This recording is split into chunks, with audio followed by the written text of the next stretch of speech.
The Lord be with you. I'm Deacon Keith Fournier, and our first reading is taken from the book of Numbers. Yahweh descended in the cloud. He spoke to him and took some of the Spirit that was on him and put it on the 70 elders. When the Spirit came on them, they prophesied, but only once. 2 men had stayed back in the camp. One was called Eldad and the other Medad. The Spirit came down on them, though they had not gone to the tent. Their names were enrolled among the rest. These began to prophesy in the camp. A young man ran to tell Moses this. "Look," he said, "Eldad and Medad are prophesying in the camp." Joshua, son of Nun, who had served Moses since he was a boy, spoke up and said, "My lord Moses, stop them." Moses replied, "Are you jealous on my account? If only all Yahweh's people were prophets, and Yahweh had given them his Spirit." And our response is taken from Psalm 19. The precepts of Yahweh are honest, joy for the heart. The commandment of Yahweh is pure, light for the eyes. More desirable than gold, even the finest gold. His words are sweeter than honey that drips from the comb. But who can detect his own failings? Wash away my hidden faults, and from pride preserve your servant. Never let it be my master. So shall I be above reproach, free from grave sin. May the words of my mouth always find favor, and the whispering of my heart in your presence, Yahweh, my rock, my redeemer. And our second reading from the letter of St. James. Well now, you rich, lament, weep for the miseries that are coming to you. Your wealth is rotting. Your clothes are all moth-eaten.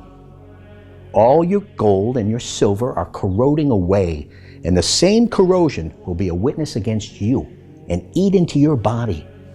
It is like a fire which you have stored up for the final days. Can you hear crying out against you the wages which you kept back from the laborers mowing your fields? The cries of the reapers have reached the ears of the Lord Sabaoth. On earth, you have had a life of comfort and luxury. In the time of slaughter, you went on eating to your heart's content.